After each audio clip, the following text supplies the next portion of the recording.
Quando abri o elevador de serviço do Hotel Imperial da Bahia e ouvi o choro rouco do meu filho vindo do armário de enxoval, meu corpo inteiro travou por um segundo que pareceu uma eternidade. A luz fria do corredor recortava a pulseira azul de Noah, presa entre as grades da porta, e a mãozinha dele saía pela abertura, tentando me alcançar.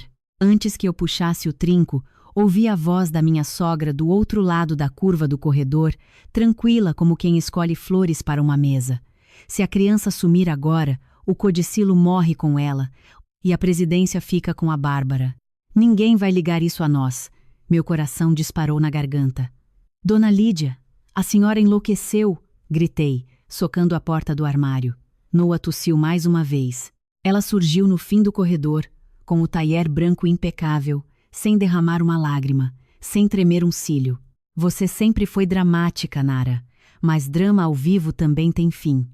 Eu arranquei o salto, quebrei o visor de incêndio com o metal do salto fino e puxei o machadinho de emergência. No instante em que levantei a lâmina para arrebentar a trava, meu marido apareceu do elevador social e me encarou, segurando nas mãos o envelope que podia destruir a família dele inteira. Se você já odiou alguém por ferir uma mãe e uma criança, comente agora e fique até o fim, porque essa vingança veio do jeito mais cruel e mais justo. Meu nome é Nara Valença, e a noite em que tentei arrancar meu filho de um armário trancado foi a mesma em que descobri que tinha sido escolhida, enganada, testada e quase enterrada viva pela família do homem que dizia me amar.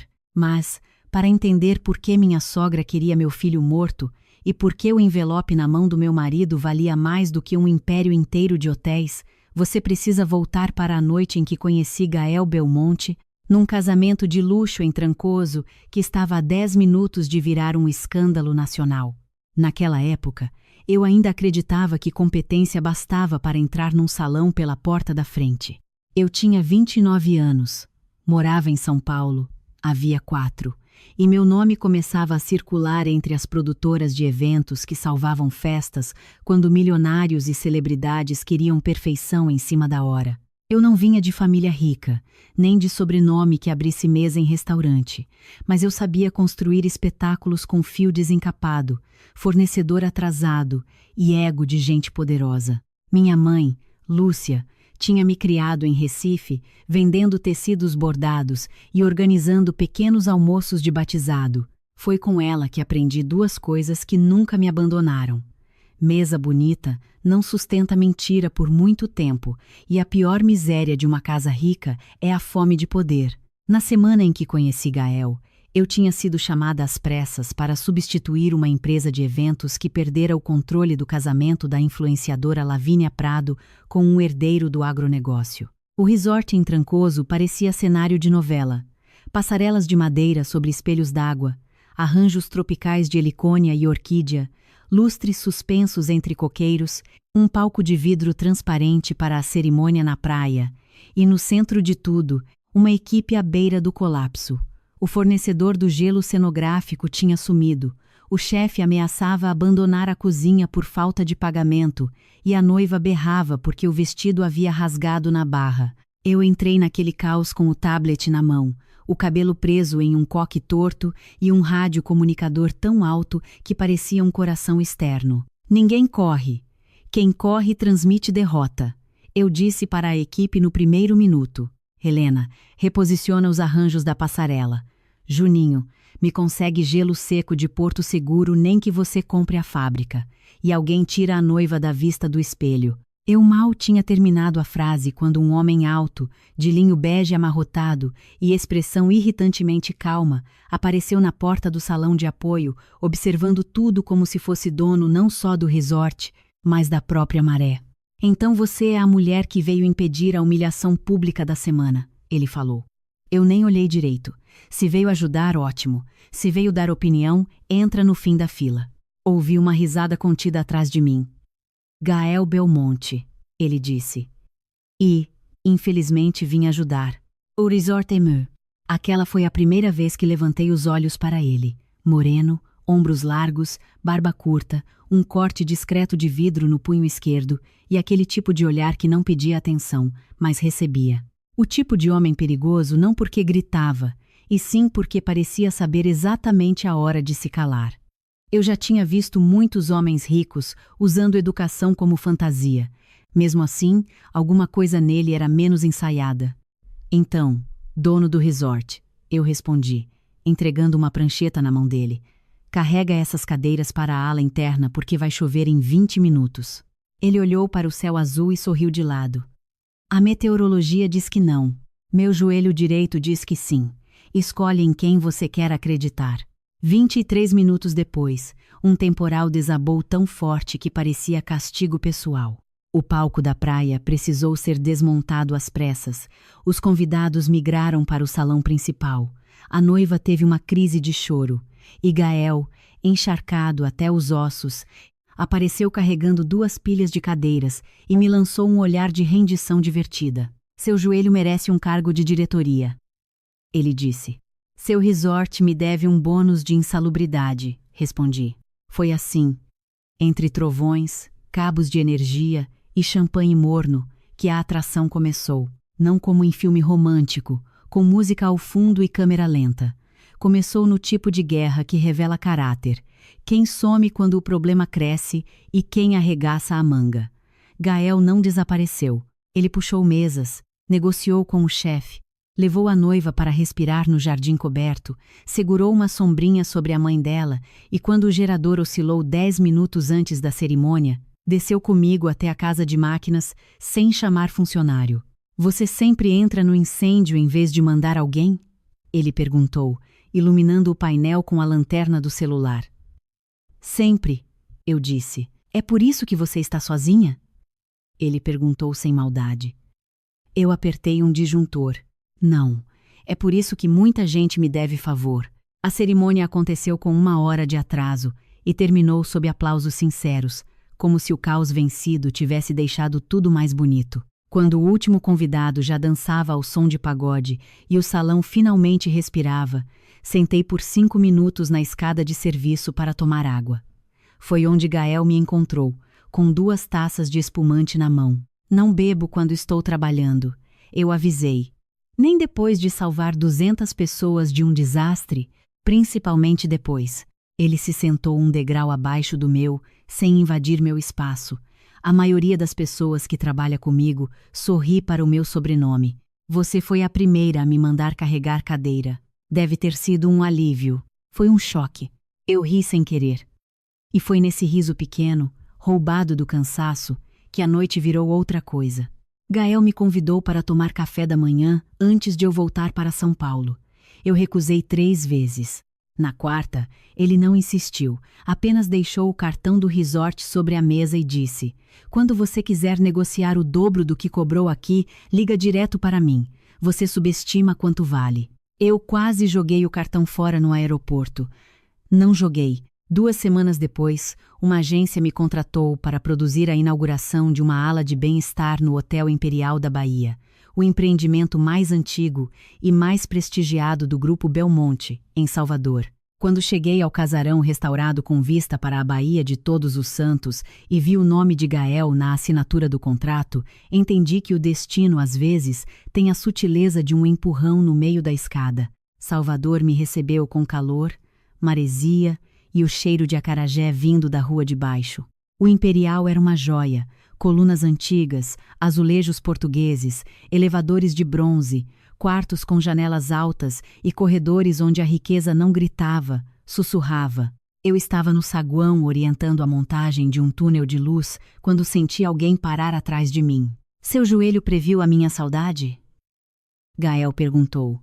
Eu virei o rosto para esconder o sorriso, mas falhei. Você devia contratar um relações públicas menos convencido. Já tentei. Nenhum funciona quando você chega. Naquela semana, trabalhamos lado a lado, mais do que eu considerava prudente. De dia, discutíamos cronograma, fornecedores, imprensa e segurança. À noite, acabávamos na varanda do restaurante fechado, dividindo café forte ou água com gás e conversando sobre tudo que não cabia no protocolo. Descobri que Gael tinha estudado hotelaria na Espanha, mas voltara antes do previsto porque o pai adoecera. Descobri também que ele odiava aparecer em coluna social, detestava gravata e conhecia pelo nome os funcionários antigos do hotel, do manobrista à copeira. Ele descobriu que eu mandava dinheiro todo mês para minha tia Celina, em Recife, que eu havia desistido de fazer arquitetura porque precisava trabalhar cedo, e que eu mantinha, na nota do celular, uma lista secreta de frases horríveis ditas por clientes ricos para um dia usar num livro. Me dá uma, ele pediu. Se o dourado parecer menos dourado, o casamento perde a alma, eu recitei. Ele riu alto. Isso é quase um crime. O pior é que a pessoa disse chorando. Havia uma facilidade entre nós que me assustava. Não era só atração. Era o conforto raro de alguém que entendia meu ritmo, sem pedir que eu diminuísse. No dia da inauguração, tudo saiu perfeito até os 15 minutos finais, quando uma convidada bêbada derrubou uma escultura de vidro perto da entrada. O estilhaço atingiu o punho de Gael quando ele puxou uma funcionária para fora do alcance. Eu o levei para a enfermaria improvisada nos bastidores. Enquanto eu pressionava a gaze no corte, ele me observava com um silêncio estranho. Você está me olhando desse jeito por quê? Eu perguntei. Por quê? Eu fiquei pensando que se eu me machucasse mais feio, você continuaria aqui. Isso foi a coisa mais manipuladora que você disse até agora. Funcionou? Não. Uma pena. Mas quando terminei o curativo e fui me afastar, ele segurou meu pulso com cuidado, como quem pede licença sem palavras. O beijo veio devagar, quase respeitoso demais para a eletricidade que já estava entre nós desde Trancoso. Eu poderia dizer que lutei mais. Não lutei. Eu o beijei de volta com a mesma fome que vinha escondendo desde a chuva. O problema não foi me apaixonar. O problema foi descobrir, pouco depois, o peso do sobrenome Belmonte. Conheci a família num jantar em São Paulo, na cobertura de Lídia Belmonte, mãe de Gael e presidente do conselho do grupo. A sala parecia um museu de luxo frio, mármore claro, obras enormes, arranjos minimalistas que custavam mais do que o aluguel do meu apartamento. Lídia me recebeu com um abraço que não encostou de verdade. Nara. Claro, ela disse, olhando meu vestido simples de seda verde como se fizesse uma avaliação de tecido. A moça dos eventos. A produtora executiva. Corrigiu Gael, com uma delicadeza que soou como aviso. Ela sorriu sem mostrar os dentes. Naturalmente. Na mesa estavam Bárbara, irmã mais nova de Gael, influenciadora de lifestyle cujo casamento acabara de desmoronar em meio a dívidas escondidas. Murilo Faria, primo e diretor jurídico do grupo, sempre impecável demais. E Alfredo Belmonte, pai de Gael, um homem elegante, cansado, com olhos fundos que lembravam alguém permanentemente culpado. O jantar começou civilizado e terminou como um teste de resistência. Você é de Recife, não é? Bárbara perguntou, mexendo no vinho. Acho tão corajoso quando alguém sai do próprio lugar e aprende os códigos daqui. Os códigos de qual lugar? Eu perguntei. Ela sorriu. De ambientes como este.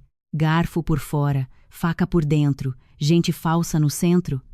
Eu respondi. Gael quase engasgou com a água. Murilo baixou o rosto para esconder a reação. Lídia cortou o ar com a voz. Humor é útil quando se sabe dosar. Eu costumo usar em casos de alergia, respondi, e lugares muito perfumados me dão coceira. Depois do jantar, Gael pediu desculpas na garagem. Eu disse que não queria desculpas, queria honestidade.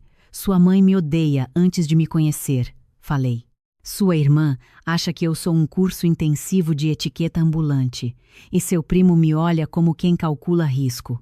Eles fazem isso com qualquer pessoa que não controlam, ele respondeu. E você, controla? Não. Ele segurou meu rosto entre as mãos. É por isso que eu te amo. Ele falou assim, no presente, sem anúncio. Eu devia ter corrido. Em vez disso, senti a frase entrar em mim feito luz por uma fresta. Eu o amava também. E talvez tenha sido exatamente ali, no subsolo de um prédio onde o ar cheirava a gasolina e flores caras, que começou a guerra de verdade. Nos meses seguintes, tentei manter as fronteiras. Continuei trabalhando em outras contas. Não aceitei morar com ele. Não mudei meu sobrenome em perfil nenhum. Mas Gael atravessava essas defesas não com imposição. e sim com constância. Ia ao meu apartamento minúsculo na Vila Mariana, consertava a lâmpada, lavava a própria louça, deixava pastel de nata na minha geladeira depois de viagens, assistia comigo a vídeos antigos de minha mãe e escutava sem pressa as histórias dela. Quando descobri que minha mãe havia guardado, numa caixa de madeira, recortes sobre os Belmonte e o antigo Hotel Imperial da Bahia, achei curioso. Ela trabalhou para eles? Gael perguntou. Nunca falou disso? Perguntei de volta. Minha mãe morrera 2 anos antes de um aneurisma fulminante. Com ela, algumas respostas tinham morrido junto. No aniversário de 70 anos de Alfredo Belmonte, em um almoço luxuoso no casarão da família em Itacaré, eu percebi pela primeira vez que Lídia não me observava apenas como sogra em potencial. Havia outra coisa ali. Reconhecimento, medo ou ambos. Enquanto os convidados cantavam parabéns ao som de um trio de jazz, ela me chamou para a varanda. Você se parece com alguém que trabalhou na nossa casa muitos anos atrás, disse, sem rodeios. Minha mãe vendia enxovais e bordados. Talvez tenha conhecido. Lídia me fitou por um segundo a mais do que o necessário. Talvez. Antes que eu pudesse perguntar qualquer coisa, Murilo apareceu com o celular na mão. Tia. O tabelião ligou. Ela se recompôs na hora e me deixou sozinha na varanda com uma sensação ruim, como quando a água do mar recua antes da onda grande. Naquela mesma noite, Gael me pediu em casamento na cozinha, não em público. Eu estava descalça, comendo brigadeiro de colher porque tinha desistido da dieta, quando ele se encostou no balcão e disse: Eu não quero que você entre na minha família. Eu quero sair dela com você, se for preciso. Em vez de tirar uma caixa do bolso, ele colocou a chave de um apartamento sobre a bancada. Uma casa nossa, sem conselho, sem fotografia oficial, sem gente opinando no berço do nosso futuro. Eu olhei para ele, para a chave, para o absurdo bonito daquela proposta torta. Isso foi o pedido menos elegante da história, mas foi honesto. Foi. Eu disse sim, rindo e chorando ao mesmo tempo. 3 meses depois, eu estava grávida. A notícia da gravidez não trouxe paz. Trouxe pressa, cálculo e um tipo de alegria que, em certas famílias, vem sempre acompanhada de planilha. Gael me abraçou na cozinha do nosso apartamento novo, em Pinheiros, como se quisesse proteger até o ar ao meu redor. Eu vou ser pai, ele repetia, atordoado, com as mãos no meu rosto. Eu ria, chorava, mandava ele parar de falar porque eu não conseguia respirar de emoção. E então o telefone dele tocou. Era Lídia. Quando soube, ela apareceu em menos de 1 hora com flores brancas, um berço importado que eu não tinha pedido e uma frase que me gelou por dentro. Uma criança muda as prioridades de um império, ela disse, encostando a mão na minha barriga ainda invisível. Agora precisamos organizar as coisas com seriedade. Eu tirei a mão dela do meu corpo com um sorriso curto. Meu útero não é ata de reunião. Ela recolheu a própria elegância sem perder a postura. Você interpreta tudo como agressão, Nara. É cansativo. Só aquilo que parece controle. Gael tentou amortecer o impacto, mas eu vi o incômodo passando no rosto dele. Naquela noite, discutimos pela primeira vez de verdade.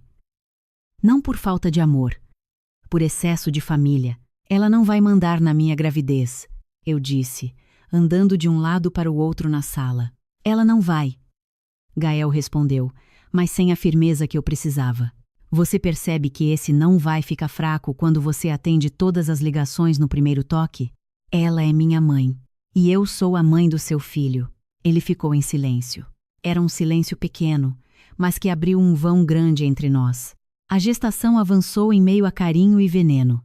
Gael foi presente, atento, incansável nas consultas, nas frutas cortadas de madrugada, nos enjoos, na escolha de cada detalhe do quarto do bebê.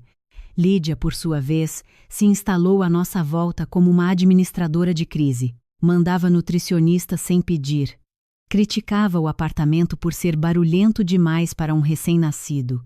Insistia para que eu fosse acompanhada pelo obstetra da família e fazia comentários tão polidos quanto cruéis. Você precisa descansar mais, dizia. Esse seu temperamento agitado não ajuda a formação do bebê. Ou então, Bebês sentem a origem emocional da mãe. O ambiente importa. Eu fui ficando afiada por defesa. O que me impediu de explodir antes do tempo foi Alfredo. O pai de Gael começou a aparecer no apartamento sem alarde, sempre com frutas, livros infantis ou histórias antigas contadas num tom estranho, como quem tateava uma memória proibida. Certa tarde, enquanto montávamos o berço, ele viu uma foto da minha mãe em cima da estante e ficou branco. "Essa mulher?" murmurou. "Minha mãe", eu respondi. Ele sentou devagar, como se as pernas tivessem perdido a força. Qual era o nome dela? Lúcia Valença. Alfredo fechou os olhos por 2 segundos longos demais. "Bonito nome", disse no fim, e foi embora mais cedo do que o habitual. Eu contei a Gael naquela noite. Ele ficou perturbado, mas racionalizou. "Meu pai anda confuso desde a última cirurgia. Não crie teorias." Eu concordei com a boca, mas não com o corpo. Minha mãe tinha recortes dos Belmonte. Lídia me reconhecera. Alfredo reagira à foto como quem vê um fantasma. Havia uma linha ali, e alguém estava apagando suas pontas. No 7º mês de gravidez, Murilo me ligou dizendo que precisava de uma assinatura simples para regularizar minha inclusão em um seguro internacional do grupo. Pediu que eu passasse no escritório jurídico. Fui. Ele me recebeu numa sala de vidro, educado demais, e deslizou um maço de papéis sobre a mesa. "Assina aqui, aqui e aqui." Eu li a primeira página. Depois a segunda. Na terceira, senti o bebê se mexer e meu sangue subir. Não era seguro. Era uma minuta de acordo pré-nupcial complementar que, sob linguagem rebuscada, limitava qualquer participação minha em patrimônio, guarda emergencial e representação legal do meu futuro filho em caso de incapacidade de Gael. "Você me acha burra ou só me acha cansada?" perguntei. Murilo pousou as mãos na mesa. "Nara, isso protege a governança." "Governança do quê? Do meu útero?" "Da empresa. E da criança." "Da criança, a mãe cuida." Ele sorriu com tristeza fabricada. "Nem sempre." Levantei da cadeira tão rápido que a perna bateu na mesa. "Diz à sua tia que, se ela quer comprar o meu filho, vai precisar aprender a falar baixo em outro idioma." Saí da sala com o papel amassado na mão e o coração batendo como um alarme. Naquela noite, Gael chegou em casa já sabendo. Alguém tinha avisado. Discutimos pior do que da primeira vez. "Eu não autorizei isso", ele disse. "Mas eles se sentem autorizados por você existir. Isso não é justo." "Justo? Justo é me mandarem assinar um documento escondido quando estou grávida de 7 meses? Eu não sabia." "Então você não sabe de nada, ou está sempre chegando tarde." A frase bateu nele como um tapa. Eu me arrependi no mesmo segundo, mas não retirei, porque doía em mim também. Gael saiu para esfriar a cabeça. Eu fiquei sozinha, abraçada à barriga, pensando em quantas mulheres antes de mim tinham sido convencidas a chamar invasão de cuidado. No dia seguinte, Alfredo apareceu cedo, com o rosto devastado. "Você precisa ouvir isso de mim antes que ouça por outros meios", ele disse. Trouxe uma caixa antiga de couro e colocou sobre a mesa. Dentro havia cartas, recibos, fotografias amareladas e uma cópia de um documento registrado em cartório nos anos 90. No alto, o nome de Anselmo Belmonte, pai de Alfredo e fundador do grupo. Minha visão escureceu na primeira leitura, clareou na segunda e explodiu na terceira. Minha mãe, Lúcia Valença, era filha biológica reconhecida em sigilo por Anselmo Belmonte. Minha mãe não era uma costureira que ocasionalmente vendera bordados à família. Ela era filha dele com uma restauradora de azulejos chamada Mirela Valença, relação escondida por conveniência social. Em vida, Anselmo havia mantido apoio financeiro discreto e prometido oficializar a situação. Morreu antes, e Lídia, recém-casada com Alfredo na época, fizera de tudo para apagar o escândalo. Eu olhei para Alfredo sem conseguir organizar a voz. Minha mãe era Belmonte. Era. Ele chorava sem barulho, e eu sou culpado de ter sido covarde.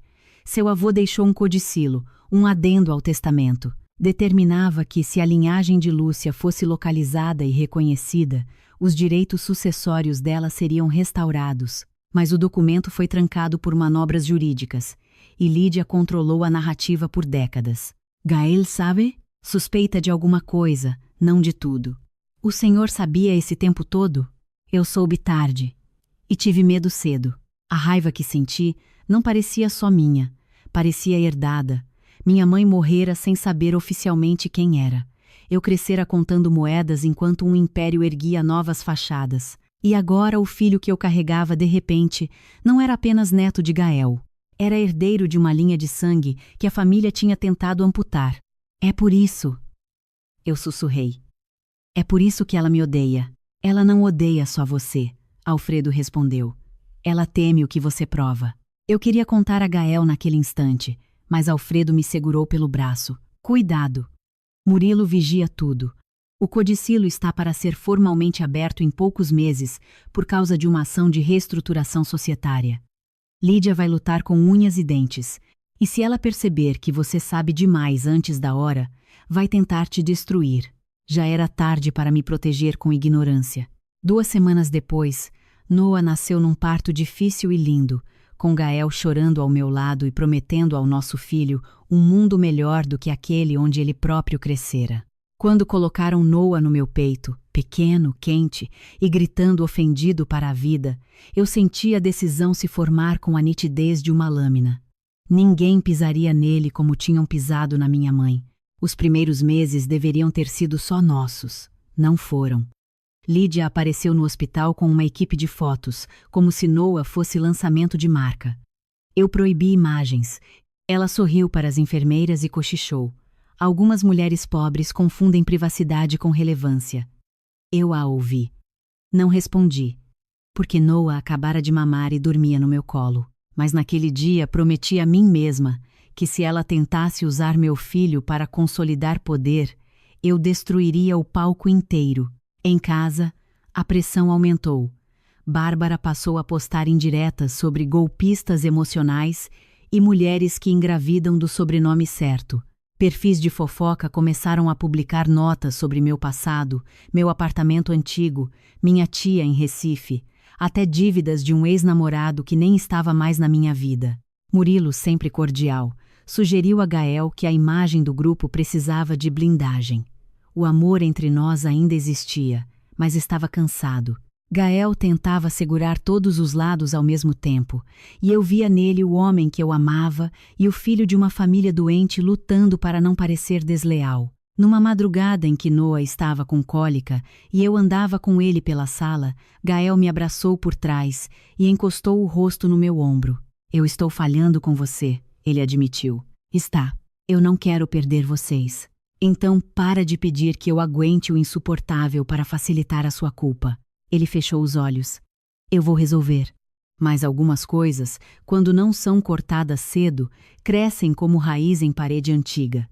E a família dele já estava rachando a nossa casa por dentro.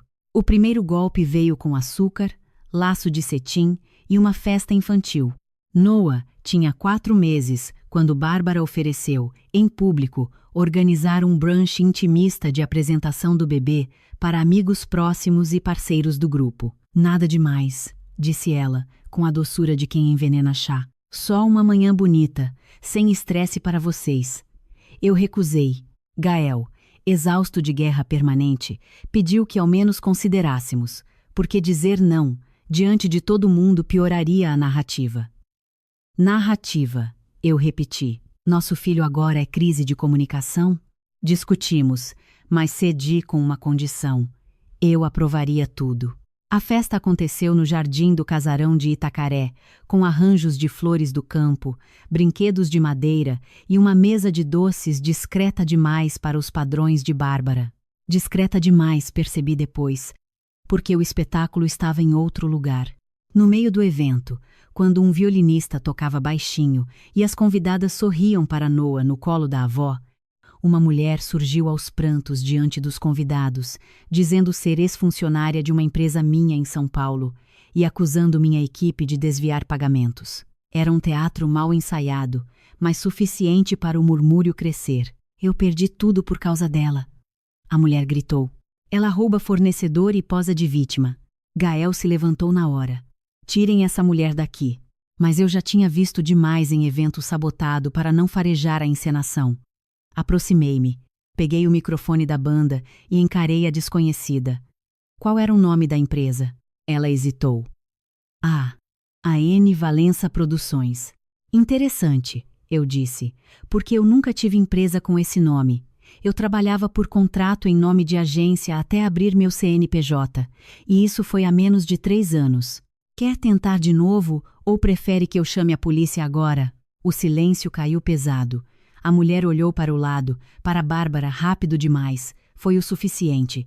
Alguns convidados perceberam, outros fingiram não. Eu não precisava de todos, bastavam os certos. Quem te pagou? Perguntei. Ela recuou. 2 seguranças se aproximaram. Lídia levantou, ofendida, assumindo o comando do escândalo como sempre. Chega, Nara. Não transforme uma festa de família em circo. Eu ri sem humor. Quem trouxe o palhaço não fui eu. Bárbara ficou branca. A mulher foi retirada. A festa acabou 20 minutos depois. Na volta para casa, Gael dirigiu em silêncio por quase toda a estrada. Quando finalmente falou, sua voz parecia a de metal gasto. Eu vou cortar a Bárbara financeiramente. Vai mesmo? Vou. E a sua mãe? Ele apertou o volante. Minha mãe nunca faria isso. Eu virei o rosto para a janela. Esse é o seu problema, Gael. Você ainda precisa que o monstro tenha educação para continuar chamando de mãe. 2 noites depois, fui acordada por um som seco na sala. Levantei correndo, com Noah no berço ao lado, e encontrei o vidro da varanda quebrado. No chão, havia uma pedra embrulhada em papel.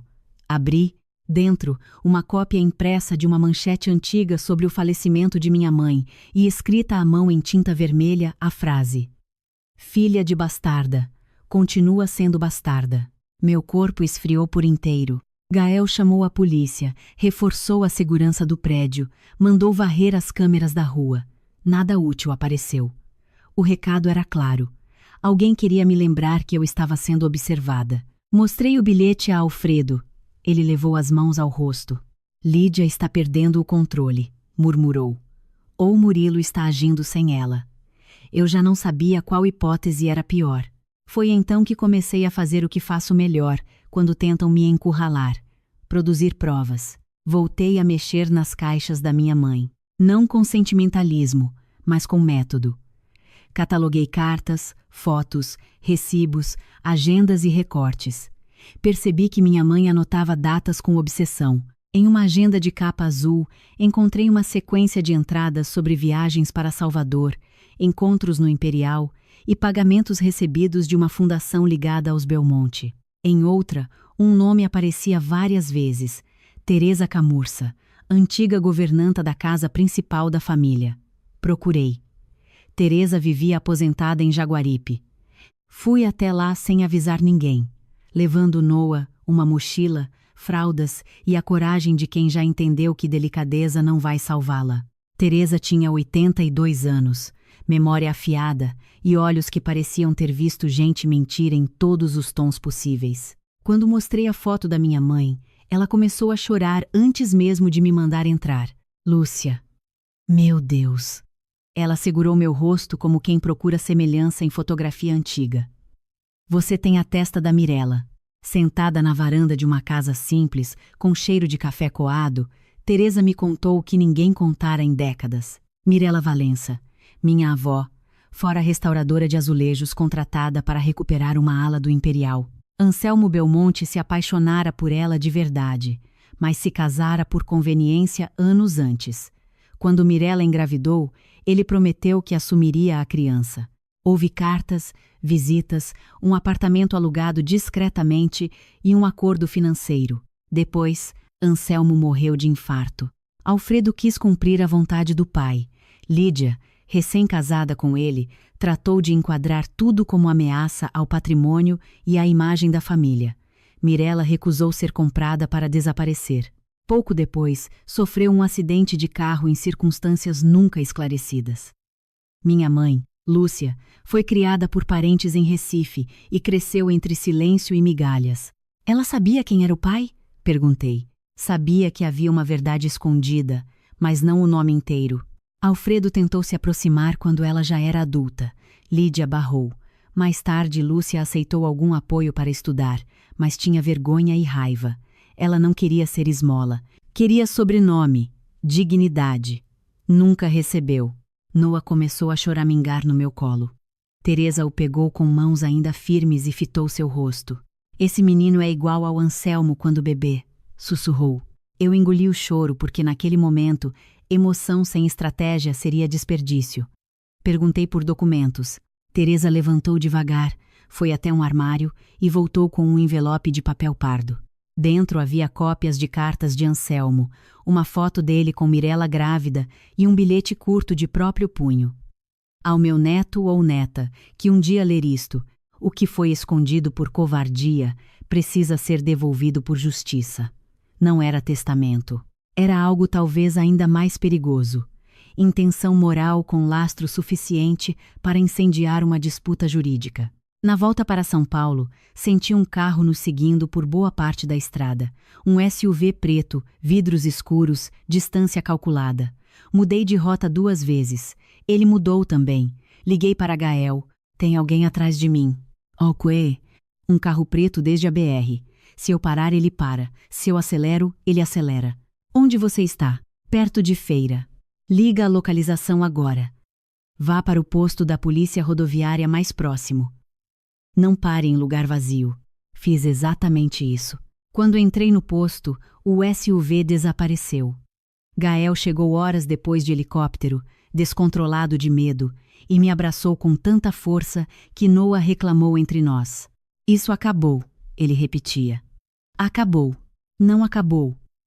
Eu disse. Só ficou mais claro. Mostrei a ele o envelope de Teresa naquela mesma noite. Gael leu, sentou, levantou, andou pela sala, passou a mão no cabelo como fazia quando tentava impedir o próprio mundo de rachar. Meu avô, Lúcia, você... Ele não conseguia montar a frase inteira. Eu sou a prova viva da sujeira que a sua família varreu para baixo do tapete, completei. E o nosso filho também.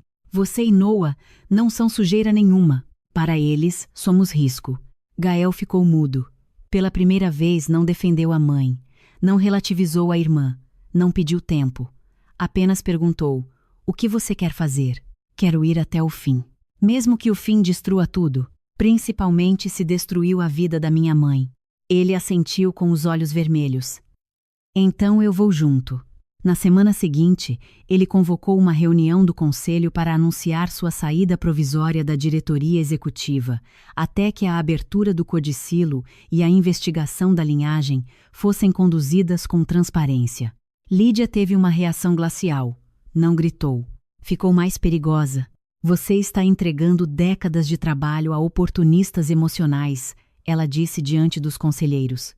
Eu estou impedindo que décadas de mentiras se perpetuem. Gael respondeu. Murilo interveio com aquele tom de advogado que finge moderação enquanto arruma o terreno para o massacre. Antes de qualquer palavra dramática, precisamos lembrar que indícios afetivos não produzem direito sucessório automático. Há também a reputação da companhia, que pode ruir com acusações levianas. Eu me inclinei para a mesa. Leviana é a fome de vocês. Documento de cartório, cartas, testemunhas e rastros financeiros já passaram da fase do afeto. Bárbara soltou uma risada curta. Você fala como se já fosse dona da mesa. Não. Falo como quem cansou de ser tratada como toalha. Na saída, Lídia me puxou pelo braço em um corredor lateral. Escuta bem, ela disse. Pela primeira vez, sem o verniz completo. Homens como Anselmo deixavam filhos pelo caminho. Isso não transforma aventureiras em família. Minha vontade foi cuspir de volta décadas de silêncio, mas preferi precisão. Não, o que transforma em família é o sangue que vocês exploraram e esconderam. O resto é medo de perder a cadeira. Ela apertou mais forte. Você não faz ideia do que está provocando. Faço, sim. Soltei o braço, por isso comecei. A retaliação veio em camadas, como perfume forte demais. Primeiro você quase não percebe, depois não consegue respirar. 3 dias após a reunião, um portal de celebridades publicou áudios vazados em que minha voz parecia humilhar uma funcionária por erro de montagem. Era montagem sobre montagem. Trechos antigos meus costurados para parecer abuso. Vieram comentários, mensagens, patrocinadores assustados, uma agência suspendendo o contrato. No mesmo pacote, saiu a informação de que eu havia pressionado Gael a se afastar da diretoria durante um suposto quadro de depressão pós-parto. Quando li isso sentada no chão do quarto de Noah, senti um ódio tão limpo que quase me tranquilizou. Eles vão tentar me desqualificar como mãe, eu disse. Gael fechou o notebook. Eu já acionei a equipe de crise. Não, sem equipe de crise. Comigo não é nota oficial. Comigo é prova. Contratei um perito digital independente e comecei a rastrear a origem dos vazamentos.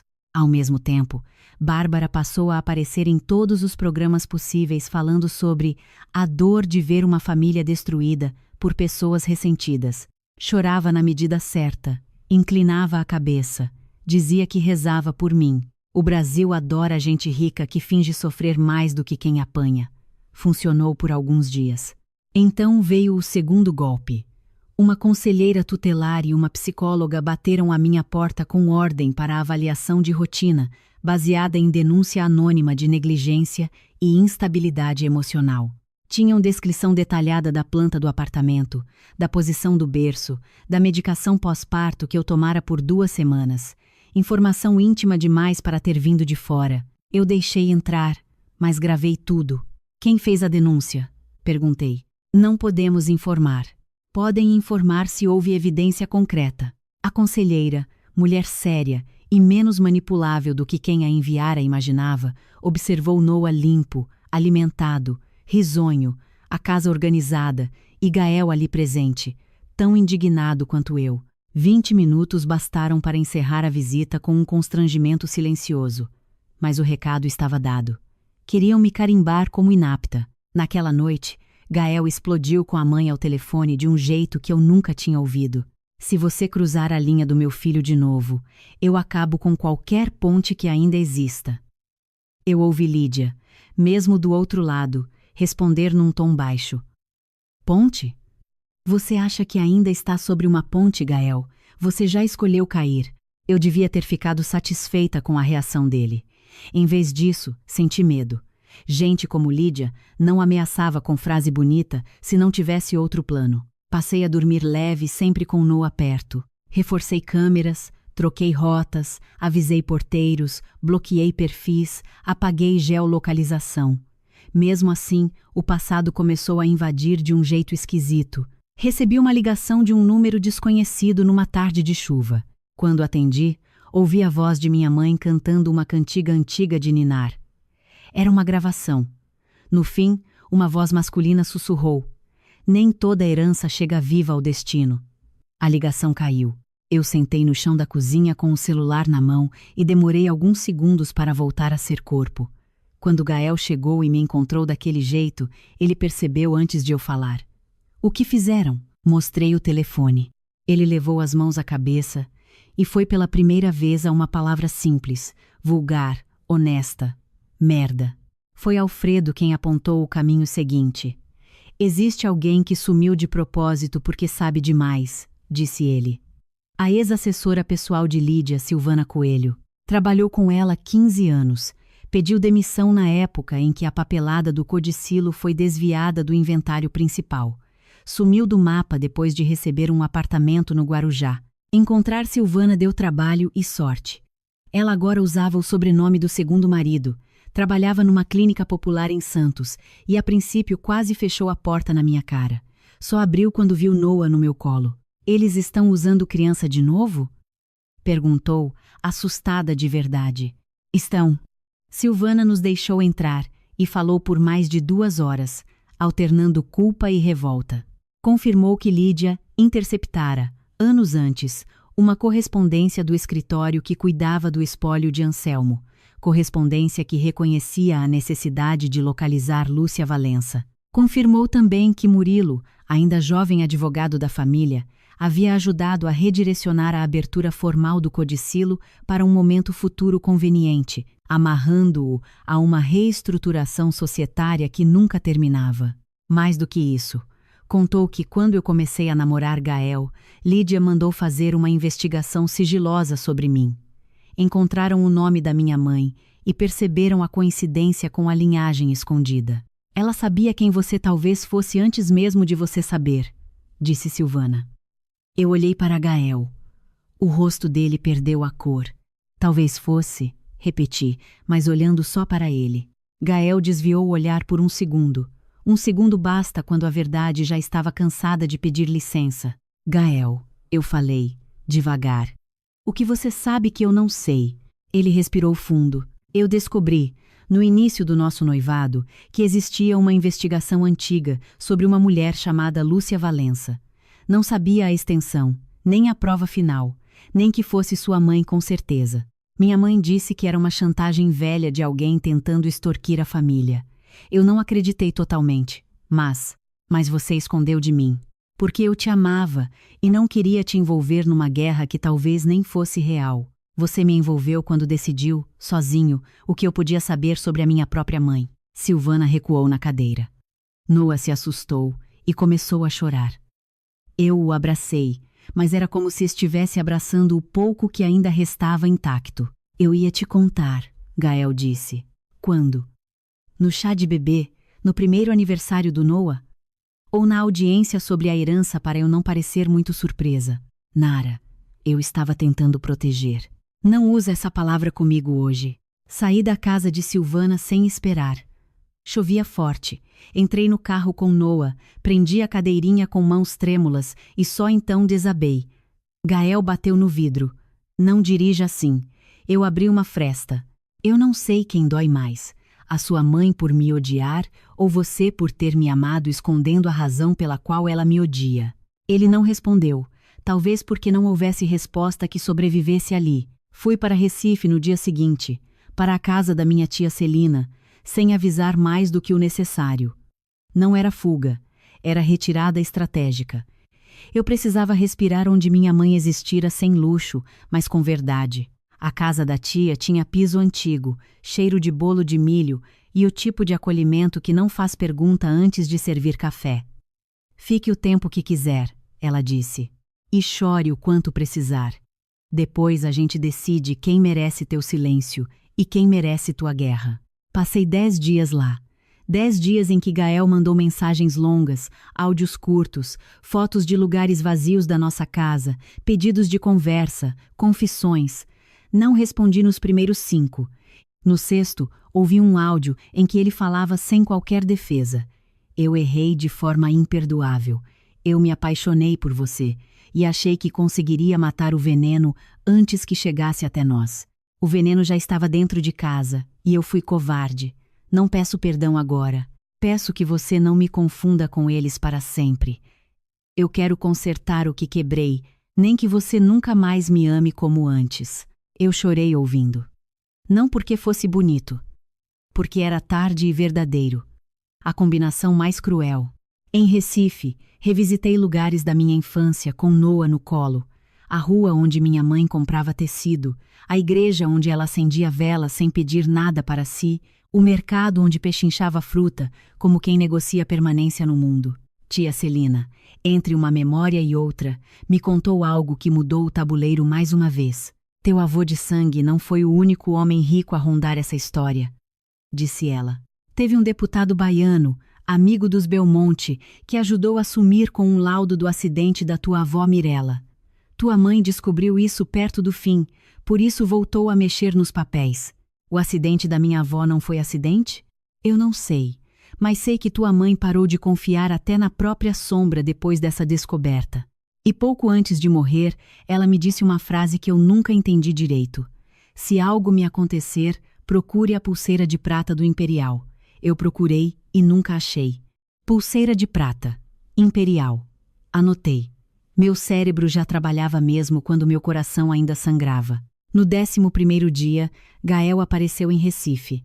Não na porta da minha tia. Na praça da infância de minha mãe, sentado num banco simples, sem segurança, sem carro de luxo, com olheiras que finalmente o deixavam parecido com a verdade. Eu quase fui embora quando o vi. Não fui. 5 minutos, eu disse. Eu aceito 1. Ele levantou devagar. Eu trouxe isso. Estendeu uma pasta. Dentro havia cópias de e-mails, extratos de pagamentos feitos por empresas interpostas e um relatório interno recente. Murilo criou um fundo de contingência oculto usando contratos de consultoria com agências de reputação.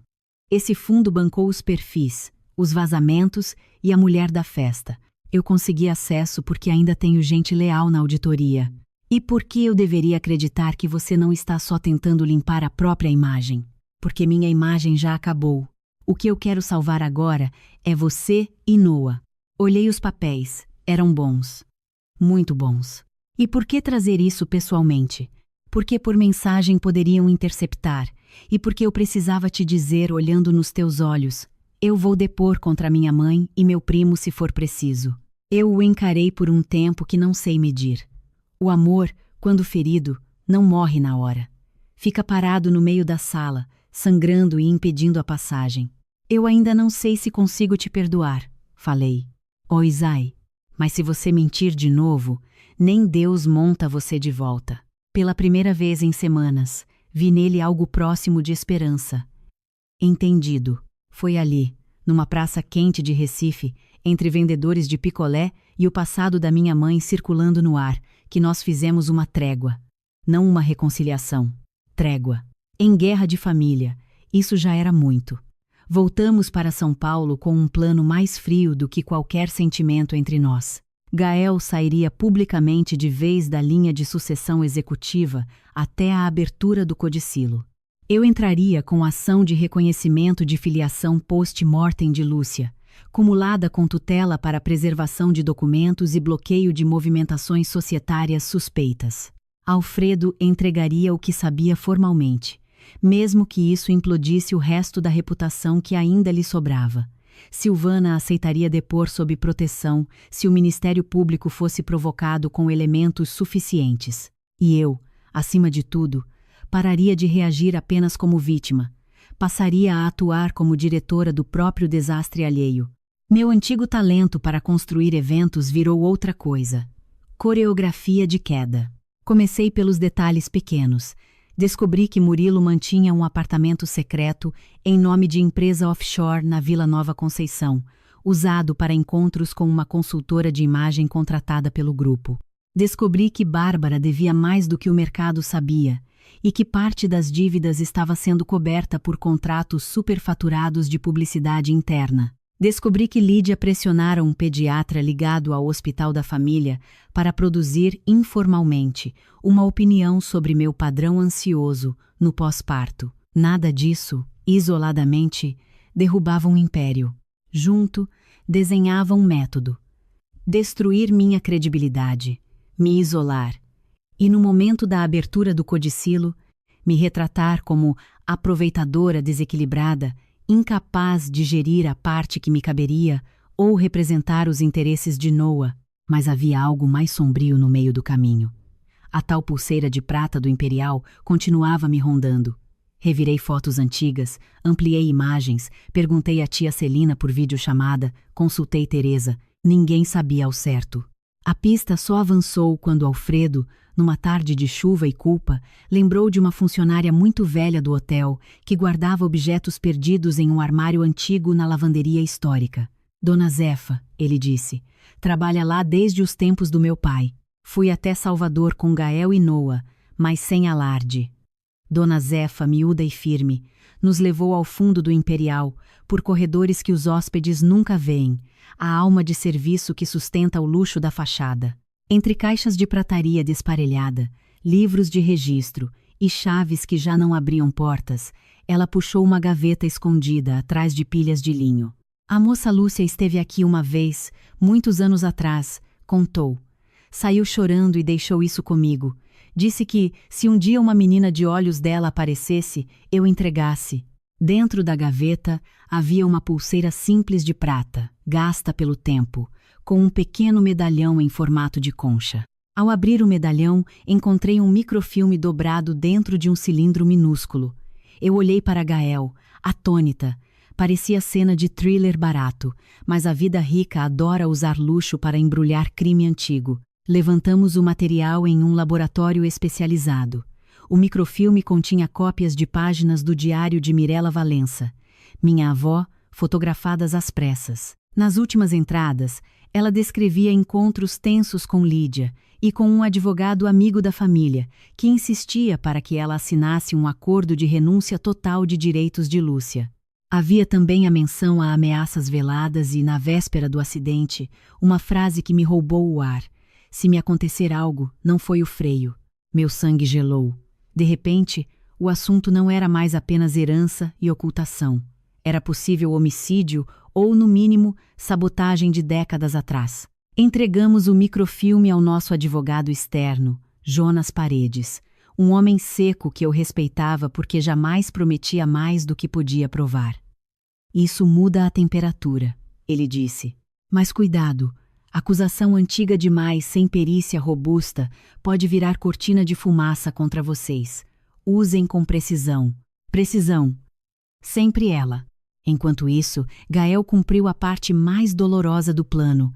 Deu entrevista curta, anunciando que se afastaria por conflito ético insanável, até que a família esclarecesse fatos sucessórios e possíveis irregularidades de governança. O mercado reagiu com queda moderada das ações, especulação frenética e fome de sangue. Lídia respondeu com comunicado elegante sobre questões privadas lamentavelmente exploradas. Bárbara postou uma foto chorando com a legenda "Quando a ingratidão se fantasia de justiça". Murilo se escondeu atrás de pareceres técnicos. O jogo estava exposto. E foi justamente então que senti que estávamos chegando perto demais de algo que eles não permitiriam perder. Noah tinha acabado de completar 8 meses quando aconteceu a primeira tentativa direta. Era uma manhã comum, ou tão comum quanto podia ser, com seguranças revezando portaria e eu vivendo com o telefone sempre em punho. Levei Noah ao pediatra num consultório em Moema, acompanhada por Lígia, uma babá temporária recomendada por uma agência de confiança e testada por nós. A consulta terminou bem. Na saída, aceitei um café rápido no lounge do prédio enquanto Noah dormia no carrinho. Fui ao toalete por menos de 2 minutos. Quando voltei, o carrinho estava vazio. O som que saiu de mim não parecia humano. Noah. O lounge inteiro congelou. Lígia levantou assustada, jurando que eu havia levado o bebê. O segurança correu para as portas. Eu vi, ao fundo do corredor, uma mulher de máscara empurrando um carrinho igual ao nosso em direção ao elevador de serviço. Corri sem pensar. Bati em cadeiras, derrubei uma bandeja, gritei por ajuda. O elevador quase fechou. Enfiei a mão, ignorei a dor do metal e puxei a porta de novo. A mulher me encarou por um segundo e largou o carrinho na hora, fugindo pela escada. Dentro, Noah estava acordado, vermelho de tanto chorar, mas vivo. A clínica virou caos. Câmeras, polícia, depoimentos. A mulher havia usado crachá falso de higienização. O rosto, parcialmente escondido, não permitia identificação imediata, mas um detalhe me acertou como uma facada. No punho dela, antes de desaparecer, escada acima, eu vi um bracelete dourado igual a um brinde exclusivo do Instituto Aurora, braço filantrópico presidido por Lídia Belmonte. Gael chegou transtornado. Acabou, acabou, acabou, repetia, mas daquela vez não era promessa, era desespero. Levamos Noah para casa e passamos a noite em claro. Às 3 da manhã, com ele dormindo entre nós pela primeira vez desde recém-nascido, Gael falou no escuro. Se eu te pedir para sair do país por um tempo, você vai? Não.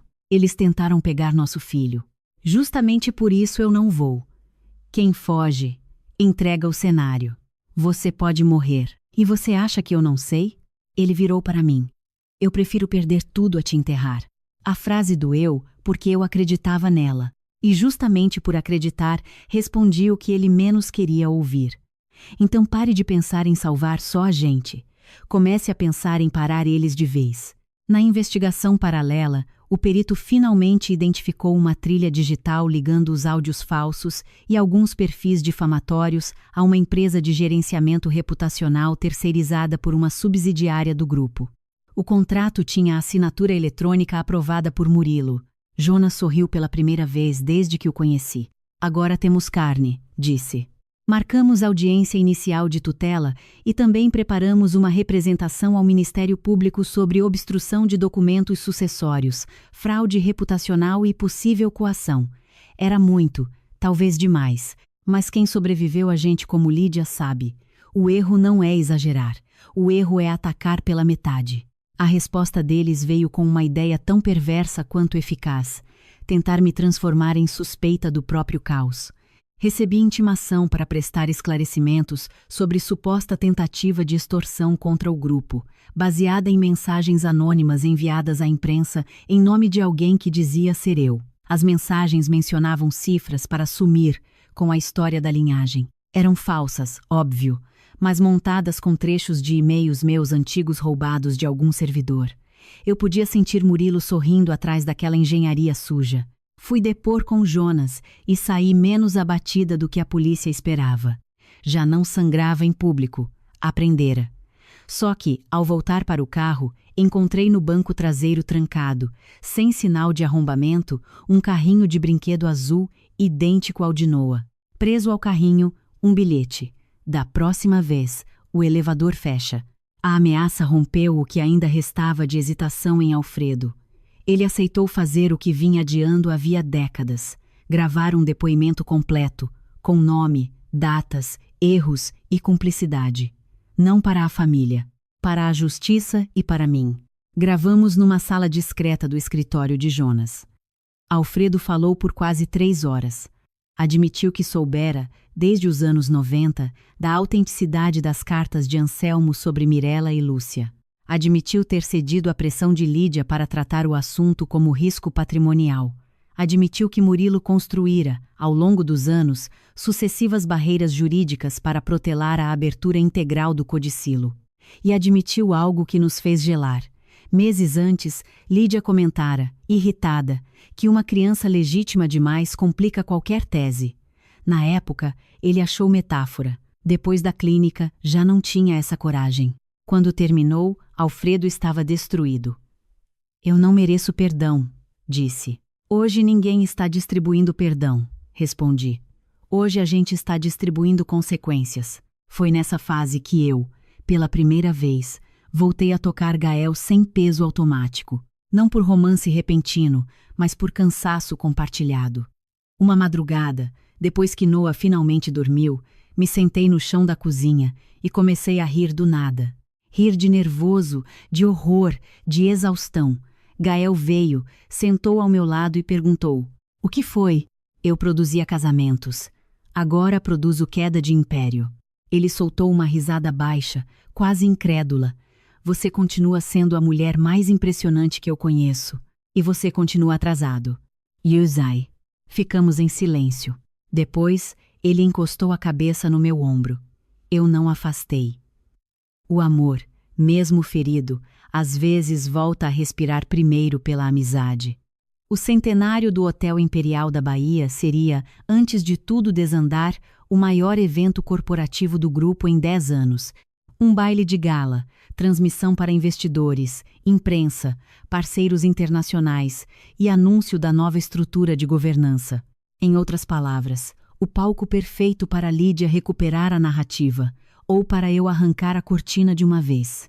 Foi Jonas quem sugeriu usar o evento a nosso favor. Eles precisam da simbologia do Imperial. O codicilo está vinculado historicamente a esse ativo. Vão querer anunciar qualquer solução lá. Se conseguirmos medida para obrigar a apresentação do documento completo e também entrarmos com preservação de provas pouco antes, eles serão pegos sob luz máxima. Eu concordei, não por vaidade, por linguagem. Gente como Lídia não teme tribunal, teme plateia. Enquanto os advogados brigavam em papel, eu mergulhei nos bastidores do baile com uma ironia que o universo pareceu apreciar. Lídia insistiu para que uma equipe de fora produzisse o centenário. O conselho, pressionado por cortes e reputação, votou pela minha contratação excepcional, por eu já conhecer o hotel e ter histórico impecável de execução. Ver o rosto dela quando foi obrigada a aceitar minha presença técnica no próprio palco quase pagou metade do inferno. Não confunda acesso operacional com pertencimento, ela murmurou quando assinou a autorização. Nem a senhora devia, respondi. Passei a frequentar o Imperial mais do que meu próprio apartamento. O hotel fervia. Ensaios de orquestra, menu degustação com ingredientes baianos reinterpretados, instalação de LED nas fachadas internas, equipes de segurança revendo fluxos, imprensa negociando posicionamento. Eu desenhava tudo com o mesmo rigor de sempre, mas agora cada corredor, elevador e câmera também me interessavam como rota de risco. Noah ficou entre São Paulo e Salvador sob cuidado alternado de mim, Gael e uma profissional recomendada por Teresa, impossível de comprar porque simplesmente detestava ricos. O nome dela era Jandira, e eu a amava por isso. A relação com Gael entrou numa fase estranha e adulta. Ainda não éramos o casal luminoso do começo, mas voltamos a nos escolher em microgestos, dividir cansaço, revisar provas de madrugada, dormir no mesmo quarto porque o medo já não cabia em elegância. Às vezes, ele encostava a testa na minha e ficávamos assim, sem prometer o que ainda não tínhamos condições de sustentar. O amor recomeçava do lugar mais difícil, sem ilusão. Foi num desses dias, entre testes de iluminação e reunião com investidores, que descobri o movimento mais importante de Murilo. O perito rastreou uma sequência de mensagens criptografadas entre o celular dele e um número ligado a uma empresa de transporte executivo. Cruzando horários e câmeras, viu-se que Murilo encontrava com frequência um ex-policial expulso da corporação por sequestro relâmpago. O nome do homem era Denis Braga. Quando Jonas puxou o histórico, encontramos também registros de pagamento por empresas em cascata, uma delas conectada ao fundo reputacional usado contra mim. A ameaça saía da sombra e ganhava CPF. Precisamos prender esse homem, Gael disse. Com o que temos agora, talvez só consigamos monitorar. Jonas respondeu. Mas o vínculo ajuda a fundamentar medidas protetivas. Eu ouvi tudo e fiquei com uma sensação de atraso, como se ainda estivéssemos um passo atrás da violência deles. Por isso, decidi fazer algo que Jonas considerou arriscado, e eu considerei inevitável. Instalar, com autorização técnica do hotel, redundância de gravação em áreas de serviço, sob o pretexto de compliance operacional para o evento. Em português claro. Se tentassem algo no Imperial, eu queria câmera até onde a elite imagina que só funcionário pisa. 2 dias antes do baile, recebi uma mensagem anônima contendo apenas uma foto. Noah dormindo no quarto do hotel, tirada claramente de dentro. Eu estava a 3 andares dali, em reunião. Corri como nunca corri. Encontrei Jandira no quarto, tão assustada quanto eu. Ela saíra por exatos 40 segundos para buscar uma mamadeira aquecida na copa do corredor. Noah estava bem, mas a foto havia sido feita nesse intervalo. Alguém tinha entrado, fotografado meu filho dormindo e saído sem tocar em nada. Não dá mais, Gael falou quando mostrei a mensagem. Tire ele daqui hoje. Se eu tiro, eles vencem pelo medo. Se você não tira, ele vira alvo num hotel cheio. Jandira, que até então só resmungava contra a estupidez dos ricos, interveio com uma lucidez cortante. Vocês dois estão discutindo do jeito que gente apavorada discute. Um quer bater, o outro quer provar coragem. A pergunta certa é, quem do lado de dentro abre a porta para o lado de fora? Ela estava certa, e a resposta não demorou. Naquela noite, revisando entradas de serviço, identifiquei acessos registrados no meu perfil de coordenadora em horários em que eu claramente estava em outro setor. Alguém clonara meu crachá. Cruzando com câmeras, vimos uma funcionária terceirizada de lavanderia usando o crachá falso. Teresa reconheceu o rosto. Ela foi indicada por Murilo há meses, disse. Chamava-se Renata. Tinha antecedentes por fraude leve e um irmão devendo dinheiro à agiota. Pegamos o nome, repassamos a Jonas e acionamos discretamente a polícia local para monitoramento no dia do evento. Só que em famílias assim, às vezes o pior não é o capanga previsível. É a pessoa quebrada emocionalmente que aceita ser usada por achar que está salvando a própria migalha. Essa pessoa foi Bárbara. Na véspera do baile, eu a encontrei no bar fechado do hotel. Sozinha, de saula na mão, maquiagem borrada e um copo de uísque que ela certamente não precisava. Veio comemorar minha ruína? Perguntou sem me olhar. Vim pegar gelo para uma ilha de ostras, mas a cena está dramática demais para ignorar. Ela soltou uma risada amarga. Você acha que ganhou? Não ganhou nada. Só entrou na jaula. E você viveu nela tanto tempo que acha normal morder a própria mão. Bárbara me olhou então, de um jeito cansado que eu nunca tinha visto. Sabe por que eu te odiei de cara? Porque você entrou e Gael ficou diferente. Meu irmão sempre foi o único que ainda me olhava como gente naquela família. Com você, ele começou a olhar para fora. A culpa não é minha se sua mãe criou vocês para competir por amor. Ela virou o copo. Você não entende. Se esse codicilo for aberto do jeito que está, eu perco tudo. Tudo o que vê. Publipos de resort. Não seja idiota. A voz dela quebrou. Eu perdi fortunas tentando parecer alguém que minha mãe aprovasse. Fiz casamento por contrato, vendi rosto, endividei meu nome, aceitei homem nojento. Sabe o que ela disse quando eu implorei ajuda? Mulher fraca é gasto ruim. Agora ela vai me descartar de vez. Havia verdade ali, mas também algo mais. Pavor. O que você fez, Bárbara? Ela ficou em silêncio demais. Depois sussurrou. Mande Noah embora amanhã. Meu coração caiu para um lugar frio. Por quê? Ela levantou os olhos e vi neles o resto de humanidade lutando contra a covardia. Porque, se ele estiver no hotel quando o envelope aparecer, alguém vai tentar garantir que esse envelope não tenha utilidade. Quem? Ela apertou o copo tão forte que a mão tremeu. Às vezes eu acho que é minha mãe.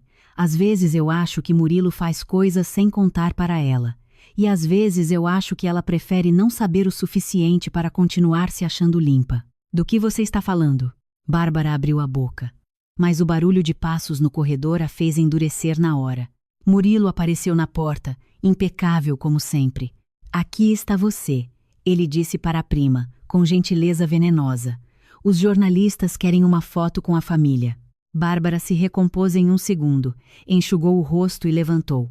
Ao passar por mim, soltou baixo. Tarde demais. Eu avisei Gael. Ele quis retirar Noah do hotel naquela mesma hora. Eu quase concordei. Quase. Mas a polícia precisava pegar movimento concreto. Jonas precisava que qualquer medida extrema fosse sustentada por flagrante, não apenas por suspeita moral. Decidimos o meio-termo. Noah ficaria no hotel até o início da tarde do baile. Depois seria levado por Jandira para uma casa segura fora do circuito. Só que o mal, quando percebe que a porta vai fechar, se adianta. Na tarde do evento, o juiz deferiu tutela parcial determinando a apresentação imediata, sob sigilo do juízo, do codicilo integral e de toda a documentação de suporte no próprio Imperial, onde a Assembleia Extraordinária ocorreria antes do baile. Murilo recebeu a notícia com um sorriso tão calmo que eu soube, na hora, que ele tinha outra carta. Gael, ao ver a reação do primo, sentiu o mesmo. Ele já contava com isso, murmurou. Então qual é o plano B deles? Perguntei. A resposta começou a se desenhar com pequenas irregularidades. Um problema falso no elevador social, uma equipe de lavanderia sendo remanejada fora do padrão, Renata sumindo da escala sem justificativa, Bárbara chorando no banheiro e depois desaparecendo, Denis Braga, identificado por uma câmera externa perto da doca de carga. O hotel inteiro parecia respirar por um pulmão acelerado. Cadê Noah? Perguntei no rádio para Jandira. Comigo, subindo para o quarto para pegar a bolsa e sair. Não, fique onde está. Eu vou até você. Mas, em eventos gigantes, minutos morrem no caminho. No corredor do terceiro andar, uma pane proposital de iluminação atrasou meu acesso. Quando finalmente cheguei à suíte, Jandira estava caída perto da porta, atordoada, um corte na testa. O berço portátil, vazio. O tempo parou e desabou ao mesmo tempo. Gael veio correndo do elevador oposto. Onde ele está? Jandira tentou falar. Roupa de lavanderia, carrinho, eu já corria. Foi assim que cheguei ao corredor de serviço do Imperial e ouvi o choro do meu filho saindo do armário de enxoval. Foi assim que vi a pulseira azul dele presa na grade. Foi assim que ouvi a voz de Lídia falando, com inacreditável tranquilidade, a frase que queimaria o resto da máscara dela. Se a criança sumir agora, o codicilo morre com ela, e a presidência fica com a Bárbara. O resto você já conhece do começo, ou quase, porque naquele corredor, com um machado de incêndio na mão e Gael surgindo do elevador social segurando o envelope que a justiça acabara de obrigar Murilo a entregar, ainda havia chão para o horror afundar mais. Eu acertei a trava do armário com tanta força que senti o ombro reclamar.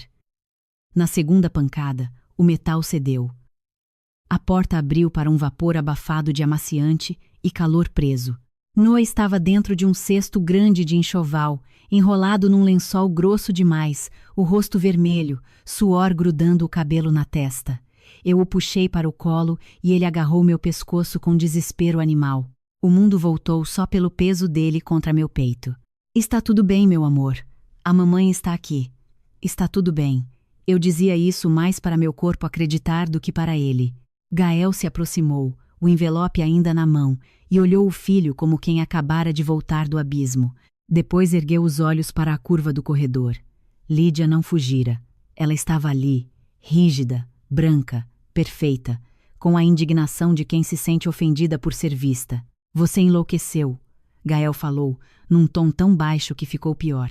Lídia ergueu o queixo. Não dramatize o que você não entendeu. Não entendi. Eu virei para ela, Noah agarrado ao meu ombro, o machado ainda na outra mão.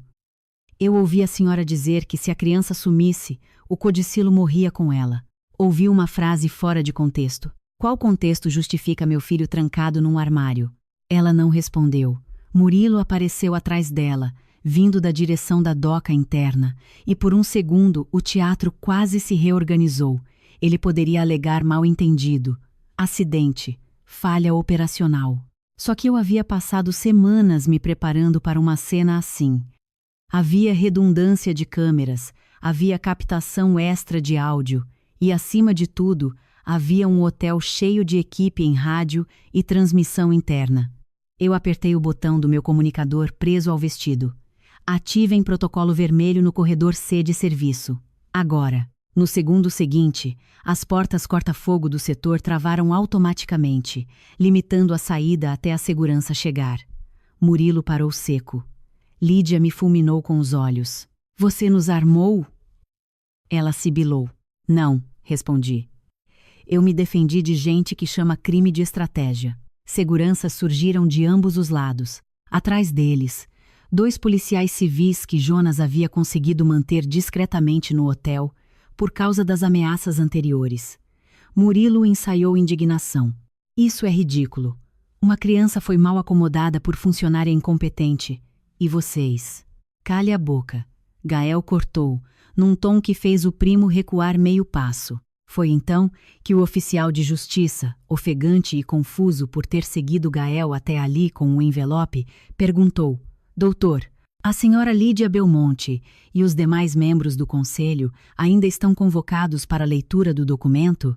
Gael virou para ele, com os olhos ainda na mãe.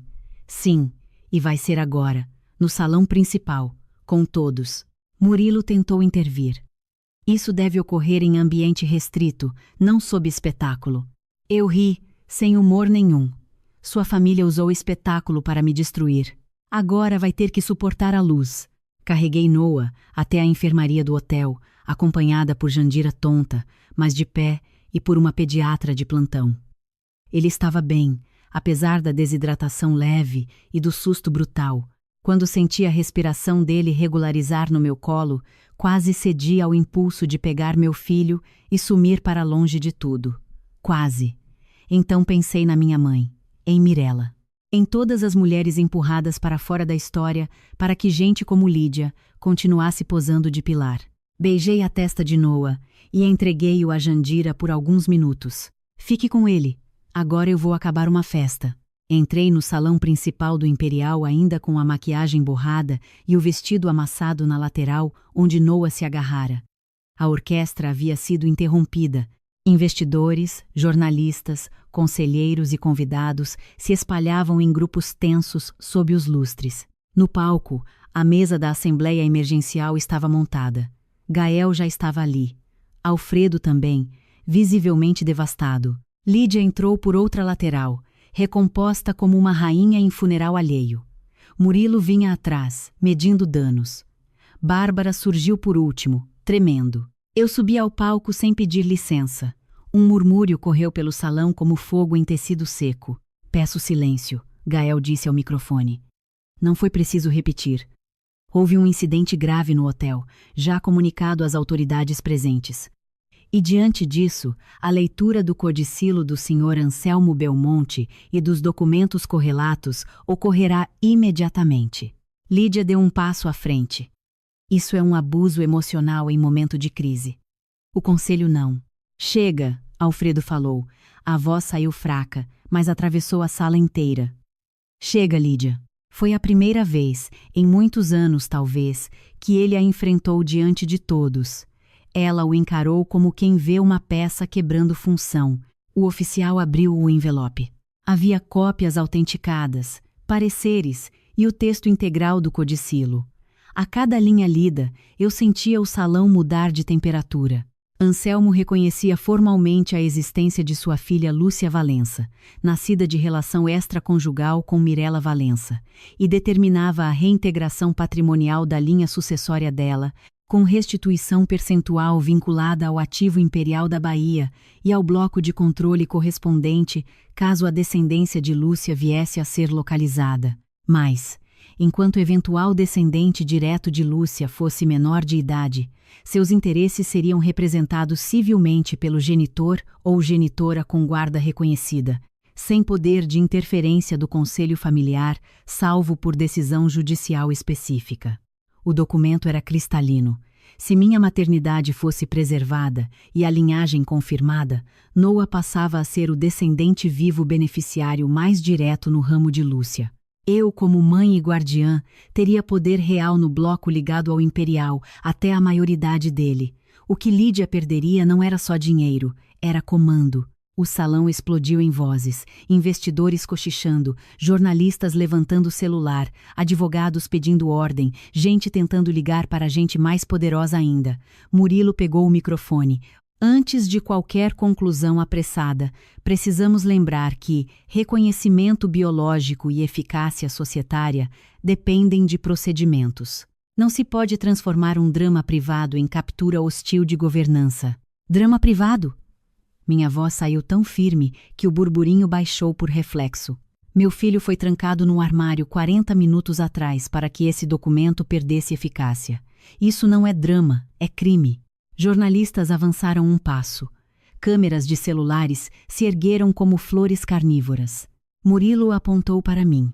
Acusação leviana de quem se beneficia diretamente do caos. Leviana é a sua coragem de falar depois de bancar perfil falso, vazamento, falsa denúncia ao conselho tutelar e tentativa de subtração de incapaz. Ele sorriu, cínico. Prove. Eu fiz sinal para a cabine técnica. O telão do salão acendeu. Primeiro apareceram registros de pagamento rastreados pelo perito. Contratos de consultoria reputacional aprovados via subsidiária com assinatura eletrônica vinculada ao jurídico central. Depois, a imagem da mulher na clínica tentando levar o carrinho de Noa, ampliada, com frise no bracelete do Instituto Aurora e cruzamento de acesso de crachá falso ligado à funcionária indicada por Murilo. Em seguida, o áudio captado no corredor de serviço. A voz de Lídia, nítida, dizendo: se a criança sumir agora, o codicilo morre com ela, e a presidência fica com a Bárbara. O salão prendeu a respiração. Lídia perdeu, pela primeira vez, o controle do rosto. Montagem. Murilo disparou rápido demais. Ótimo, eu respondi. Porque também tenho isso. O telão mostrou depoimento gravado de Alfredo, com data, hora e assinatura digital. Ele admitia ocultação histórica, pressão de Lídia, manobras de Murilo e medo cúmplice. Quando o vídeo terminou, o próprio Alfredo, ali ao vivo, pegou o microfone com mãos trêmulas. Tudo o que foi dito por mim é verdadeiro. Eu falhei com Lúcia em vida e falhei com Nara por tempo demais. Não falharei com Noa. Lídia deu um passo para trás, como se o chão, enfim, tivesse decidido não sustentar. Lá. Mas o golpe final ainda não tinha vindo. Bárbara começou a chorar em silêncio no canto da mesa. Murilo tentou puxá-la pelo braço. Ela se soltou com violência. Não encoste em mim. A sala inteira virou para ela. Bárbara! Gael chamou, incrédulo. Ela respirou como quem sai do fundo d'água. Foi ele, disse, apontando para Murilo. Ele organizou tudo. A mulher da festa, os áudios, os perfis, a denúncia contra a Nara, o homem da clínica. Eu sabia de parte, não de tudo. Eu juro que não sabia do armário. O choro virou raiva. Você disse que era só assustar, só tirar a guarda dela e ganhar tempo. Murilo endureceu. Você está bêbada. Estou cansada, ela gritou. Cansada de ser descartável para vocês dois. Vocês dois? Eu olhei de Bárbara para Lídia. Foi então que o twist que nem eu previra inteiro veio à tona do jeito mais brutal. Bárbara puxou do bolso um pendrive minúsculo. Eu ia usar isso para chantagear minha mãe se ela me deixasse falir sozinha, disse, rindo de si mesma com desprezo.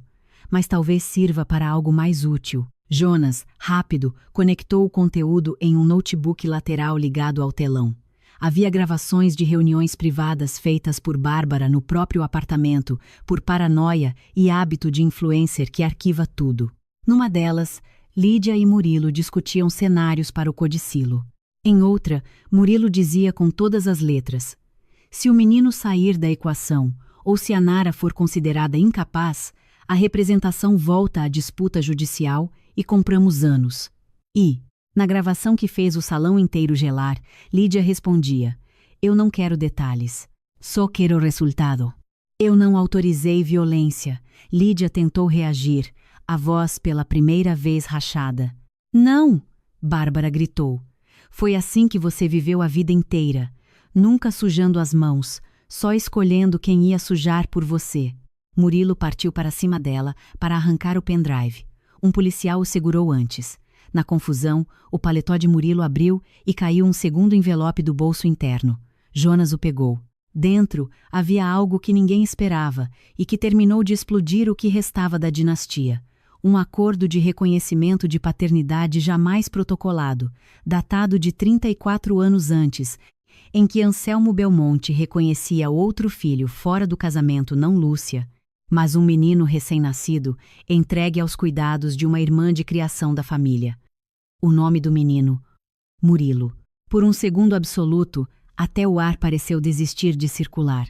Gael olhou para o primo como se não o conhecesse. Alfredo deixou cair a taça d'água. Lídia fechou os olhos. Murilo sorriu, mas era o sorriso de alguém cuja máscara finalmente cedeu por excesso de uso. Pronto, disse. Agora acabou a peça.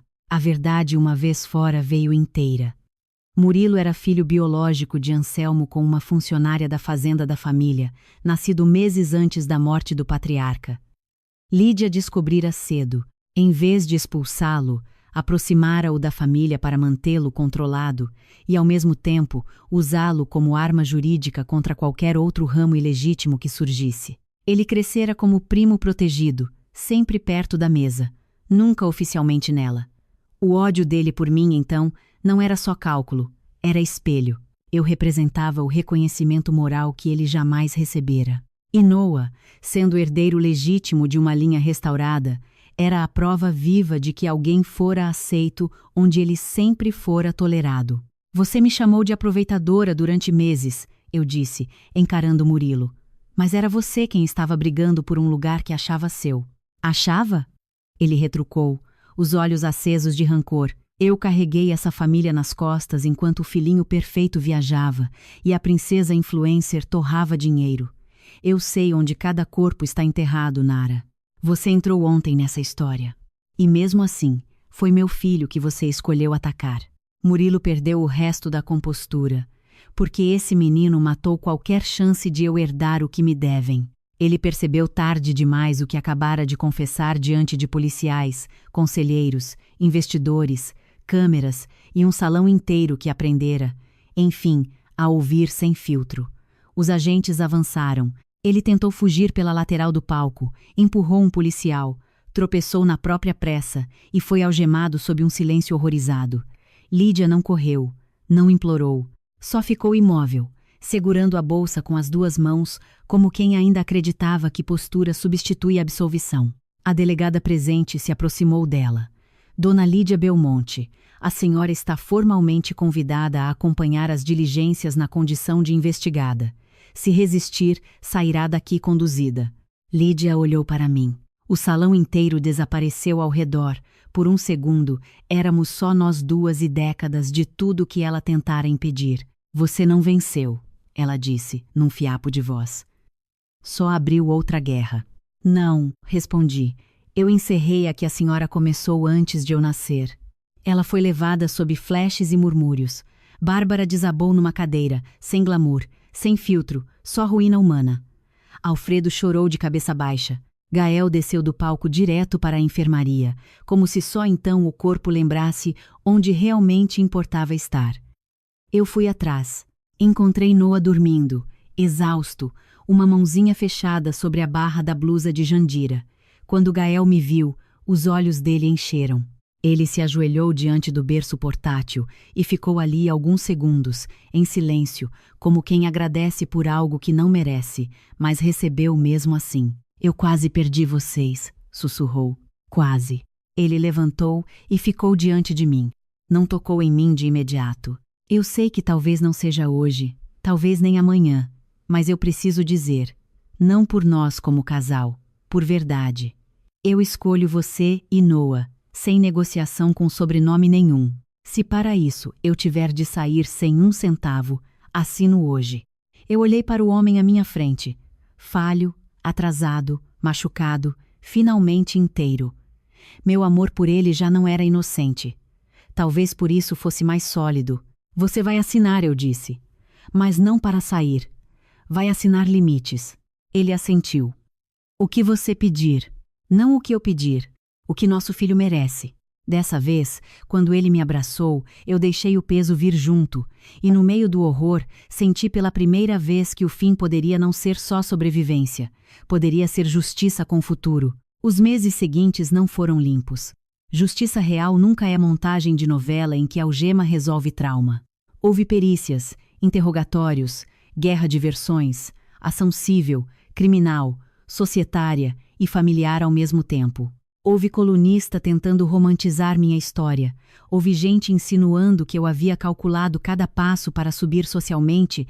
Houve acionista pedindo estabilidade, como se estabilidade pudesse nascer em terreno apodrecido. Mas pela primeira vez, eu não estava sozinha no centro do tiro. A gravação do corredor, o flagrante no armário, o histórico de pagamentos, os contratos reputacionais, o pendrive de Bárbara, o depoimento de Alfredo e a confissão impulsiva de Murilo formaram um bloco impossível de empurrar para baixo do tapete. Murilo virou réu por associação criminosa, fraude, perseguição, tentativa de subtração de incapaz e outros crimes que seus próprios talentos jurídicos não conseguiram evaporar. Denis Braga foi preso semanas depois, tentando sair pela fronteira com dinheiro vivo e passaporte falso. Renata fez acordo de colaboração. E Lídia, mesmo se agarrando a tecnicalidades, foi afastada cautelarmente de qualquer função executiva e de representação do grupo, enquanto as investigações corriam. Bárbara surpreendeu até a si mesma ao depor contra a mãe e o primo. Não virou santa. Não merecia medalha. Mas finalmente parou de mentir sobre o que via. Parte do país a odiou. Outra parte a transformou em vítima de luxo. Eu só a enxergava como produto quebrado de uma educação cruel. Um dia, meses depois, ela me mandou uma mensagem curta. Eu não espero perdão. Só queria que você soubesse que parei de beber. Eu respondi apenas. Continue. Foi o máximo de ternura que eu podia oferecer. Alfredo passou por cirurgia cardíaca e sobreviveu. Quando acordou, pediu para ver Noah por videochamada. Eu deixei. Não por pena. Porque meu filho não precisava herdar da minha linhagem o costume de negar a humanidade para sempre. Alfredo olhou para a tela chorando como um velho que finalmente entendeu o preço da própria omissão. Ele ri igual a Lúcia, disse. Eu não sabia se era verdade. Talvez fosse só culpa buscando semelhança. Ainda assim, não desliguei. No campo jurídico, a confirmação de DNA entre meus restos maternos preservados em exame antigo, O material genético coletado da linha Belmonte e a cadeia documental consolidaram o reconhecimento formal de Lúcia como filha biológica de Anselmo. Com isso, a linha sucessória foi restaurada. Não significou que eu acordei dona de império, como os invejosos adoravam repetir. Significou algo mais importante. Meu ramo deixou de existir só em sussurro. O nome da minha mãe entrou onde devia ter entrado décadas antes, não como nota de rodapé, mas como verdade. Por determinação judicial e deliberação societária supervisionada, o bloco de controle vinculado ao Imperial da Bahia foi reorganizado e os direitos correspondentes de Noah ficaram protegidos em estrutura fiduciária transparente, com minha representação e fiscalização externa até a maioridade dele. Parece frio dizer assim. Mas, para mulheres como eu, papel assinado às vezes é a forma mais concreta de respeito que o mundo dá. Eu chorei quando vi o nome de Lúcia Valença num documento oficial, não como ameaça, não como boato, mas como origem legítima. Gael cumpriu o que prometera, assinou a saída definitiva de qualquer arranjo que subordinasse nossa vida ao clã. Manteve participação patrimonial que lhe cabia por direito, mas abriu mão da presidência operacional e aceitou um acordo rígido de governança blindada para impedir captura familiar futura. Mais importante, mudou a maneira de existir ao meu lado. Não tentava mais me proteger escondendo a verdade. Aprendeu, às vezes de forma dolorosa, que parceria não é filtrar o mundo para a mulher que você ama, é suportar com ela o peso inteiro dele. Nós não voltamos a ser o que éramos em Trancoso. Graças a Deus. Gente que passa pelo que passamos e tenta voltar ao começo, geralmente apodrece por nostalgia. Nós viramos outra coisa, mais honesta, mais difícil, mais adulta. Fizemos terapia de casal, terapia individual, combinados ridiculamente específicos sobre família, dinheiro, privacidade e crise. Por meses Noah dormiu entre nós porque eu ainda acordava no susto procurando armário, corredor, elevador fechando. Gael nunca reclamou.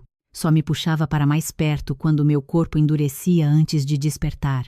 Numa noite calma em Salvador, já depois de o verão baixar, levei Noah para andar pelo jardim interno do Imperial. O hotel estava em reforma parcial para simbolizar a nova fase, e havia poeira fina no ar, operários, madeira coberta e menos glamour do que o prédio conhecera em décadas. Eu gostei disso. Verdadeira reconstrução sempre parece bagunça no começo. Gael veio atrás de nós com 2 águas de coco. Jonas ligou e disse: "A audiência de pronúncia de Murilo ficou para o mês que vem." Assenti. Já não vivia em função do próximo golpe. Isso, para mim, era luxo novo. Gael encostou no corrimão e observou Noah bater a mão num vaso vazio. "Pensei em te perguntar uma coisa", disse. "Se for sobre festa, eu cobro consultoria." Ele sorriu. "É sobre casa." Eu o olhei, desconfiada. Não cobertura em São Paulo. Não apartamento assinado por arquiteto. Uma casa de verdade. Em Salvador ou Recife, ainda não sei. Com quintal. Com menos vidro. Com porta que fecha por dentro sem parecer cenário. Fiquei em silêncio por alguns segundos, vendo Noah descobrir uma folha seca como se fosse invenção dele. "Isso foi quase romântico", falei. "Estou evoluindo. Devagar. Eu mereço." Eu encostei a cabeça no ombro dele. "Quero uma cozinha grande, fechado, e nenhuma chave com acesso para parente. Assino em cartório." Rimos. Era simples. E, depois de tudo, simples parecia milagre. Algum tempo depois, numa cerimônia pequena e sem imprensa, o salão principal do Imperial ganhou uma placa discreta na ala restaurada de azulejos. Galeria Lúcia e Mirella Valença. Não fui eu quem sugeriu, foi Teresa, com sua sabedoria seca. Hotel adora nome de homem morto. Já está na hora de lembrar as mulheres que limparam o caminho sem receber retrato. Na inauguração da galeria, não houve vestido de gala, nem discurso pomposo. Houve artesãs de Recife, restauradoras baianas, funcionárias antigas, Jandira de cara fechada segurando Noah no colo, e eu lendo, com a voz falhando só um pouco, um trecho do diário de Mirella sobre trabalho, mar e dignidade. Lídia assistiu a tudo pela televisão do apartamento onde cumpria medidas restritivas. Segundo me contou Bárbara depois. Não senti prazer imaginando, também não senti pena. Algumas pessoas confundem consequência com crueldade porque passaram a vida impondo crueldade sem consequência. Na saída da galeria, Teresa me entregou uma caixa pequena. Dentro, a pulseira de prata do Imperial, agora restaurada, brilhando menos pelo valor e mais pelo caminho que atravessara. Coloquei-a no pulso esquerdo. Noah, curioso, tocou o medalhão de concha e sorriu. Isso é seu também, eu disse a ele, baixinho. Mas não a parte pesada. A parte pesada termina em mim. Naquela noite, depois de colocar Noah para dormir, fiquei sozinha na varanda olhando a cidade escurecer devagar. Pensei na minha mãe, em como ela teria rido de ver minha cara em jornal de economia, em como teria mandado eu comer antes de processar mais alguém, em como talvez não acreditasse que o nome dela, enfim, estava inteiro onde devia. Chorei por ela como não tinha chorado durante o furacão, porque só depois da batalha a dor encontra corredor para passar. Gael veio e ficou atrás de mim, em silêncio. Ela teria gostado de você, ele disse. Mesmo atrasado, ela teria te deixado esperando de propósito. Eu ri entre lágrimas. Provável. Ele me abraçou pela cintura. Ficamos assim, olhando as luzes, até eu dizer o que vinha amadurecendo havia semanas. Eu não quero que Noah cresça ouvindo que ele herdou dinheiro. Quero que cresça ouvindo que ele herdou coragem de mulheres que não aceitaram ser apagadas. Gael beijou minha testa. Então é isso que ele vai ouvir. E foi assim que eu entendi. Finalmente, o tamanho real da herança. Não eram hotéis, ações, obras, imóveis ou sobrenomes resgatados à força. Herança era o que sobrevive depois que o medo perde o trono. Era minha mãe deixando pistas quando já desconfiava do fim. Era minha avó escondendo a verdade num medalhão. Era uma governanta idosa guardando durante décadas o que ninguém mais ousou guardar. Era eu quebrando um armário com um machado para tirar meu filho vivo de uma família que tratava crianças como cláusula. Era Gael aprendendo tarde, mas aprendendo, que amor sem coragem é só conforto bonito. Era Noah dormindo em paz num quarto onde nenhuma porta se fechava por fora. Se você me perguntar hoje se eu me vinguei, eu respondo sem hesitar, sim. Mas não da forma pequena que esperavam. Eu não me vinguei só tirando cadeira de gente rica. Eu me vinguei sobrevivendo sem me tornar parecida com eles.